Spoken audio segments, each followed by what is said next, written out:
Well, the so-called nose job killer on the stand for a second day in a row, Shayna Hubers described in horrific detail how she pumped 6 bullets into her boyfriend, claiming he was attacking her and she acted in self-defense.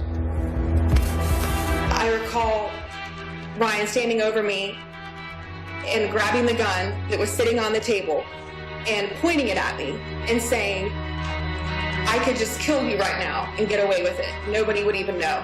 I was shocked. I was afraid. He would throw me on the ground and stuff. I don't have any serious injuries, but I could have had. And I got up off the floor and I grabbed the gun and I shot him. When he was first shot, he let out a really loud noise that sounded like an animal. It sounded like a bear, some type of wild animal. It really freaked me out. I shot him right here. I gave him his nose shot. He wanted. Let's bring in former prosecutor, criminal defense attorney Bob Bianchi. He's been following this case very closely. What do you think of that? You think there's one juror out there that's buying her story? Not one. I think her story is so conflated.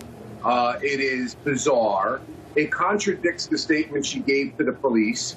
It contradicts the 911 statement, which she now says she doesn't remember. And I guess in all the years that she's preparing for trial, she never thought to listen to it. And it belies the neighbor's testimony, and it belies the forensic evidence as to the manner in which this shooting took place. It's all over the place, and I don't think, Mike, she's got a chance in heck of getting out of this, especially based upon this peculiar, bizarre evidence that she's giving. Of course, not noting all the massive thousands of texts she was giving out there, the previous statements in those texts that she wanted to shoot him at a gun range, the vitriol she has in the text with other friends, and just the overall thing that, let's face it, we've talked about this before, it goes back to the time of the caveman, Mike, the motive, and that is him getting ready to go on a date with a beauty queen that night, and she was having none of that. Yeah, from what we gather, you mentioned text messages. For every one he sends, she'd send back 100, that she's trying to block him from other girls, things like that. And not to mention, back to the evidence, she describes this violent fight. Detectives don't corroborate that at all, do they? They don't see that.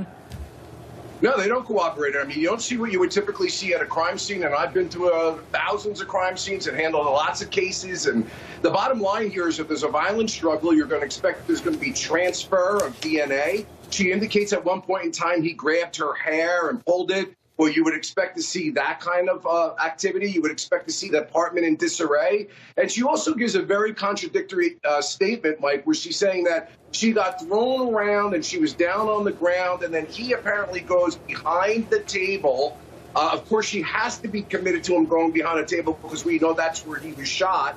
And then as she gets up from that, he pulls the gun, she grabs the gun, she gets the gun out of his hands, she shoots him, and worst of all, even if that bizarre encounter that's belied by the forensic evidence were even true, she indicates that she fatally shot him because while he was dying, she didn't want to watch him die, so she pumped a couple of other rounds into him. And of course, the clip you just played there where she's giddier, acting in this really bizarre manner that she gave him the nose job that he wanted. She's got no chance in this case. Yeah, another quote that she didn't want him to live with a deformed face, so hence she was going to finish the job. Uphill battle for the defense, let's say that. Bob, thanks again. Appreciate it.